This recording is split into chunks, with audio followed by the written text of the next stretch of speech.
And here we go. We are back with take 22. It's been a couple of days and a lot has been happening. I continue to see a lot, continue to read up on a lot.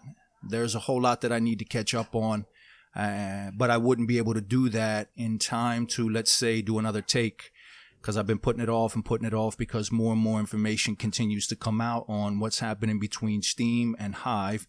And so at some point, even just now, I checked my Steemit feed, and there are plenty more people that I'm following that have something to say about the situation. And I have something to say about the situation as I see it so far. And then I'll go dig in and see what else I can find out about how things are proceeding and what the opinions of people are. Now, this is, well, we're on 3, Steem Lemon 3.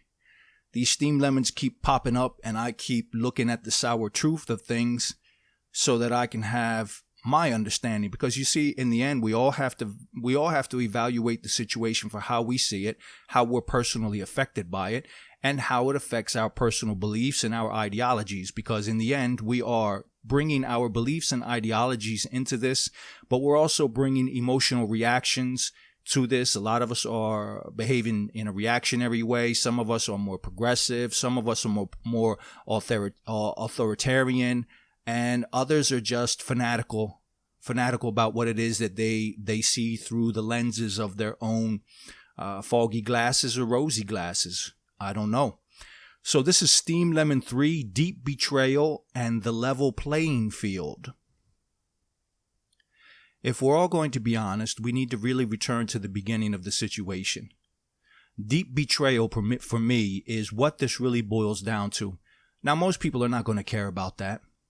And speaking of most people, I want to get certain points clear so that you can see what it is that I'm seeing through my eyes. We're all presenting our opinions. We're all presenting our biases. We're all presenting what it is that we think is happening. And we're all presenting our limitations. But we all have the possibility and the privilege. I won't say the right, because we are just living in a world today where censorship has gone rampant. And you either have the courage to just say, I'm going to say what I need to say, and whatever platform accepts it, or we can live in fear and censor ourselves for fear of being censored. I prefer to just go ahead and say what I need to say and then see how it goes. Learn from my mistakes, learn from my limitations. But it's a personal thing. For each and every person, it's a personal thing. But on the subject of the number of people who are actually engaged in all of this, I think it really could help us all to understand that we are a very small minority. There is a vocal minority on the Hive side. There is a vocal minority on the Steem side. But when it comes to governance, when it comes to the actual situation of what is happening with Hive and what is happening with Steem, do not think for a second that any of us represent the voice of the community. I have no illusions. There are probably about 10 people who listen to this podcast. So I have no illusions about speaking on behalf of a certain number of people or speaking on behalf of the community. And the same goes for Hive. The people over at Hive who feel as though that they are speaking on behalf of the community, that's nonsense. You're just speaking with a loud voice. Maybe you get a bunch of upvotes. Maybe you get a bunch of comments, but you do not represent the whole of the community. Ever since this has happened, the Steemit app has continued to have about 1,800 daily users. Nothing has changed much. And slowly but surely, there is a progressive increase within the Hive apps, the social apps, whether it be Hive Blog or Peak D, and a continuous increase moving towards that figure of 1,800. But as I mentioned before, there was no inversion.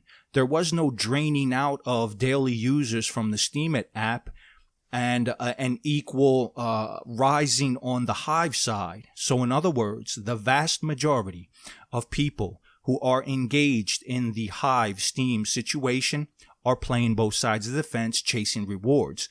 They're not really concerned with governance. They don't even understand some of the stuff that we're talking about as far as consensus witnesses and zeroing out accounts and all of the drama that is taking place. They don't even understand these things. They don't even bother to want to understand these things. A lot of those people probably never even voted on a witness, probably don't even know what the witness stands for. So we have a situation in which a vocal minority on both sides is shouting as much as possible about what went wrong, what should be done, what is right, what is wrong, who's good, who's evil. And unfortunately, this becomes an illusion that will eventually create a great disappointment in people who feel as though there's this mass movement going on. There's no such thing. Probably about less than 1% of the people on Hive, the people on Steem, are actually engaged in wanting to understand what's going on with the block trades, with the that's a Freudian slip, isn't it? With the blockchain. The rest of the people are just chasing rewards as they do in the crypto world.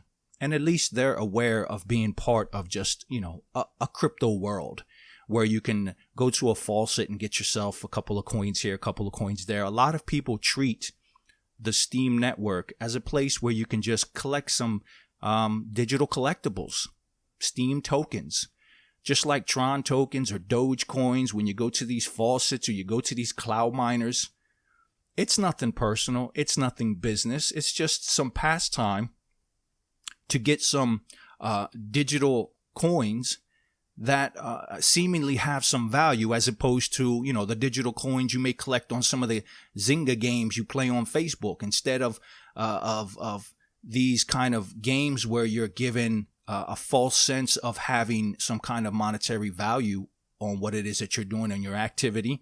At least the crypto world gives you the false sense that you're actually gaining real money, because there's the prospect of you accumulating a certain amount of tokens, which then you can bring to some type of exchange, and you can get yourself some Litecoin. And if you get yourself enough Litecoin, you can transfer it over to Coinbase, and then Coinbase can transfer some money into your bank account. So you create this false illusion of saying, if I'm tricky enough, if I'm cunning enough, if I'm slick enough, maybe these activities can actually turn into real money.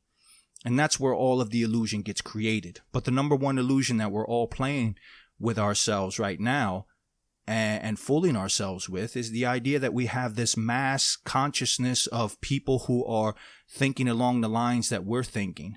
It's not that way. And the sooner we get to the idea that we are this small minority making a whole lot of noise, the sooner we can come to the table and start talking to one another, talking amongst ourselves.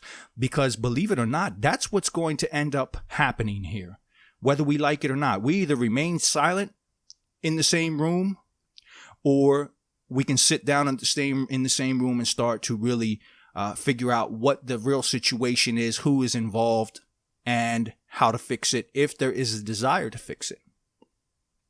So deep betrayal begins with the idea that from the very beginning, the former consensus witnesses here on the Steem blockchain had a responsibility.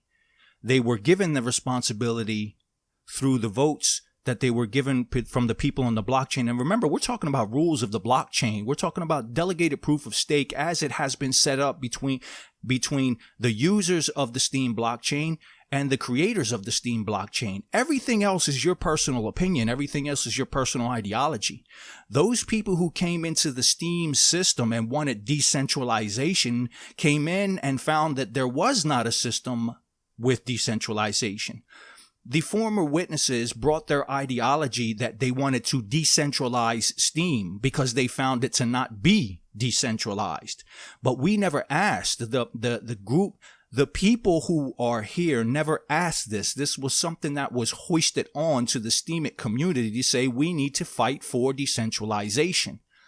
Now, I don't care what the former Steemit team or Ned Scott or any of the people or Dan Larimer, anyone who was involved in the initial creation of the Steem blockchain and the Steemit Inc. did not have decentralization in practice. I don't give a damn what you had in mind. I don't care from what ideological background you come from, what you believe in. When you came to Steem and Steem it, you came to a system in which the vast majority of the tokens were held by one entity, and that entity had all the power to be able to centralize the system. Now, anyone who stepped in afterwards and wanted decentralization, that was not the objective. If you become a witness on this type of blockchain, the delegated proof of stake, your number one responsibility is to secure the blockchain. Your number one responsibility is to make sure that the blockchain continues to run smoothly. No one's funds get touched. No one's accounts or wallets get blocked. No one's tokens get zeroed out. That is your responsibility as a consensus witness. What you do in your personal life is your personal life. If you believe in decentralization and you believe in anarchy, leave that in your personal life. The former top witnesses were voted in by Steem stakeholders, not democratically, because there is no democracy in the Hive system nor in the Steem system. It is the top stakeholders that choose the top witnesses. So do not for a second believe that the former witnesses here somehow had a majority of the votes of 1.3 million accounts. Remember, there are 1.3 million wallets, accounts on the Steem blockchain, and it is not the majority of 1.3 million accounts that decides who the top witnesses are. The blockchain was structured in such a way that you knew the rules beforehand, you know the rules now. The top stakeholders, and those top stakeholders can be 5 people out of 1.3 million. And you want decentralization? You want democracy? No, you want a challenge in a system that is geared towards being centralized. You want to make it decentralized. Well, it becomes a fun project, doesn't it? Go where you're not wanted and impose a system that is not in place.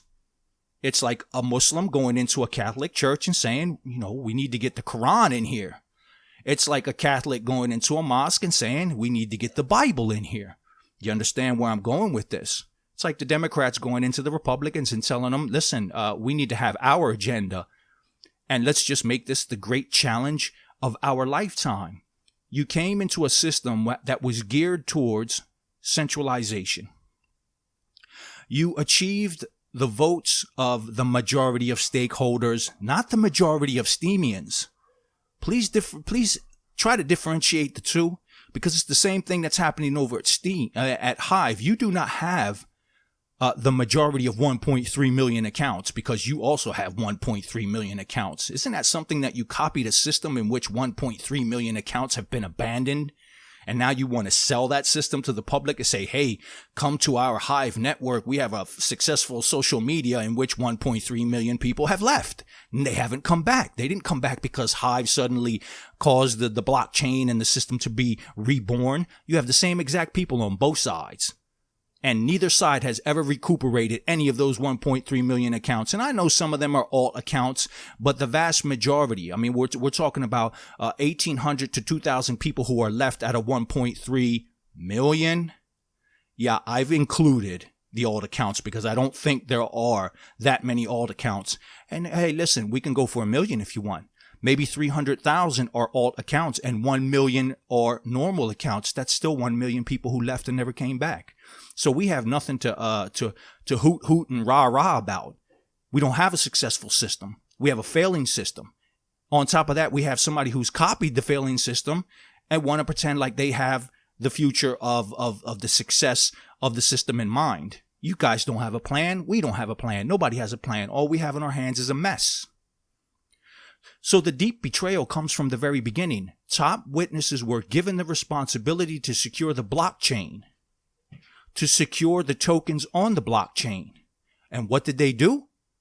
They knew that there was a flaw in the system in which funds could be blocked and said nothing. Funds could be zeroed out and said nothing. And now you want to talk about lawsuits? Now you want to talk about bringing in presidents, CEOs, and bringing people in to listen to all of the pathological lies that are being flung back and forth? The top witnesses have a responsibility to secure the blockchain. They did not inform the community.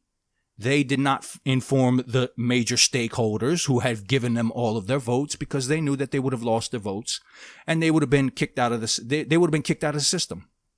Imagine that the former top witnesses were to have done things correctly, and they know that if they would have done things correctly, what would have been their end. You say, well, listen, we are planning to block somebody's wallet because we have the code that can do it. The first thing that the community would do would vote you out, and then would sit back and discuss the idea, saying, hey, wait a minute, what do you mean there's code that can be implemented that would block people's accounts? No one would have accepted that. So instead, there was no warning. We do things quickly. We throw in a touch of racism. We throw in decentralization, and we throw in everything that we can to distract people from the very fact that the former top witnesses had knowledge that the blockchain was not secure and did nothing other than try to use that knowledge to their advantage rather than give it to the community. Well, guess what? Now we have it. Now we both have it. Now we have a level playing field. And if I'm not happy with one side, I'm not happy with the other side. But I'm happy now that we have a level playing field, because this is a hard fork based on what? A hard fork based on decentralization. I read the CEO of Binance's statement, and I found it very fascinating that within the statement, he said, we try to respect the forked coins. When a blockchain does a hard fork, the forked coins are up to the owner of those coins to decide what they want to do with it, whether they want to withdraw them or not. We have always known that when a blockchain is forked, one side or the other side can decide what to do with their coins. Now, the forking of a blockchain is based on people who want to put forth different type of code. So the Steem blockchain wants to go forward with one type of code. The Hive blockchain wants to go forward with another type of code, and then the people who have their wallets there can decide. Now, here's the interesting part. What's the split all about?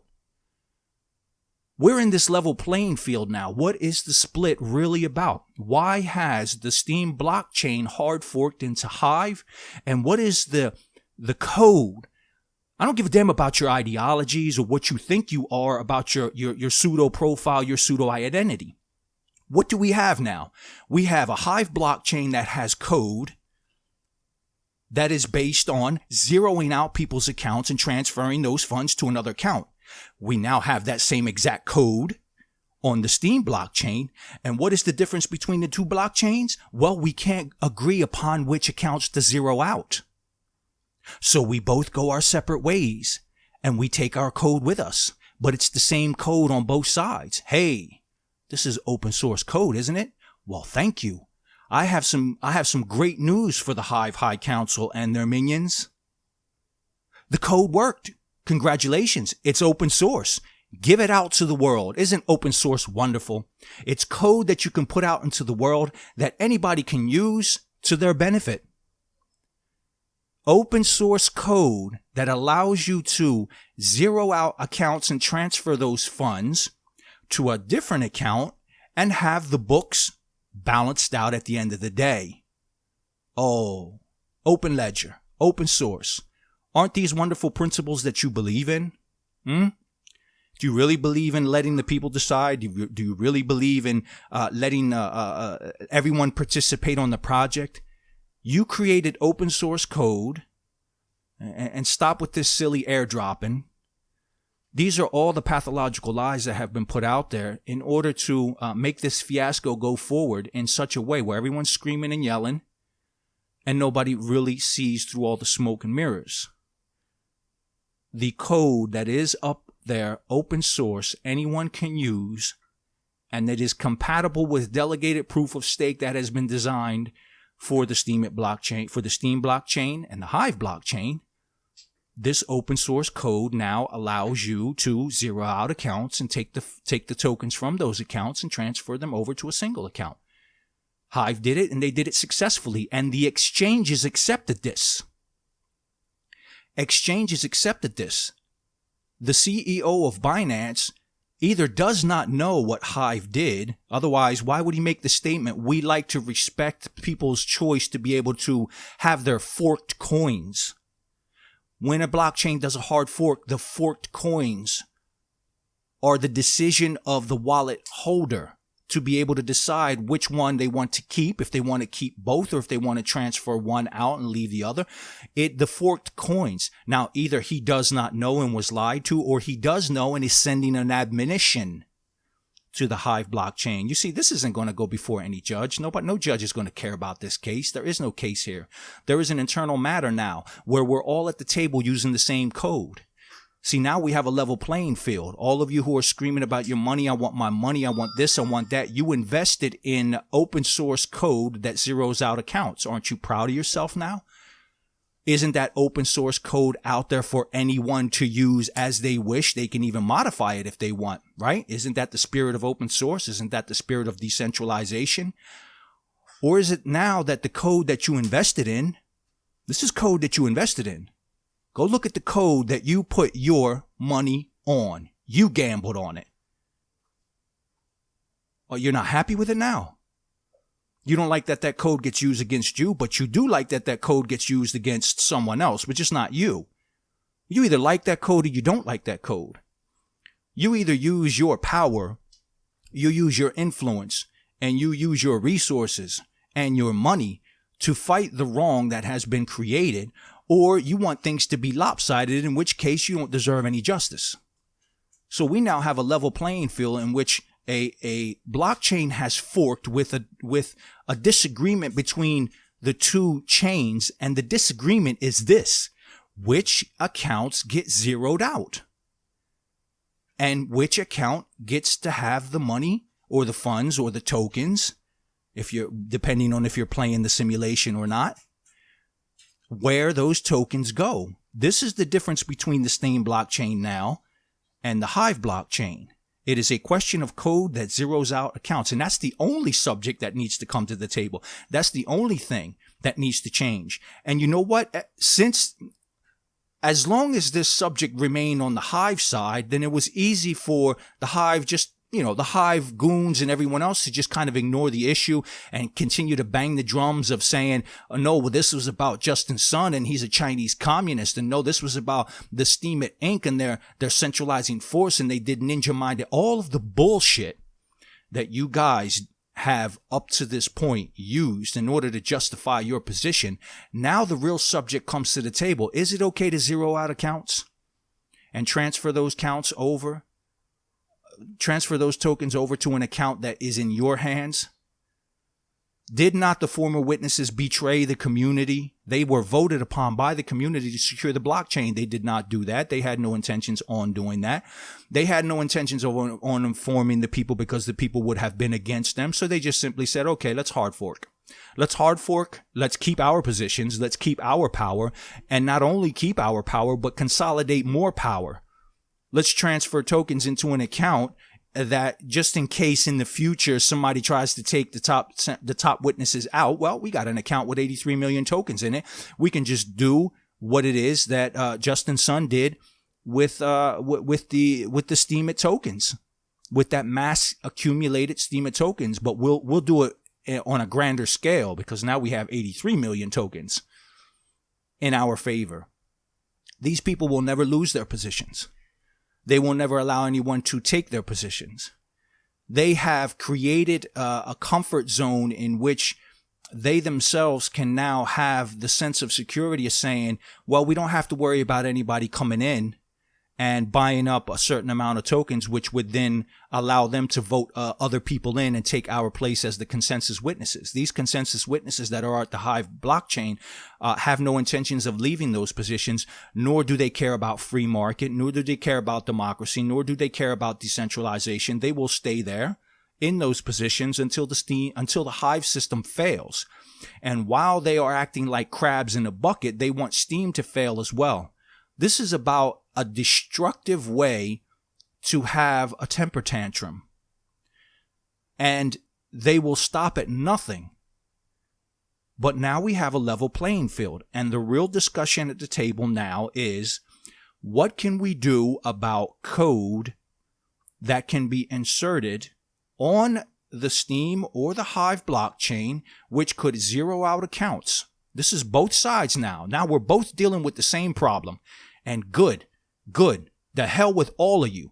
The consensus witnesses on the Steem blockchain, the consensus witnesses on the Hive blockchain, and all of the witnesses who are hoping to get into the consensus position. This is the problem. There is code that can be run to zero out accounts, transfer tokens from one account to another account. And are you happy with that? Who's going to fix it? I don't think the Hive High Council is going to fix it. So I am left only with the hope that the Steem Shadow Council will approach this issue. And now, good.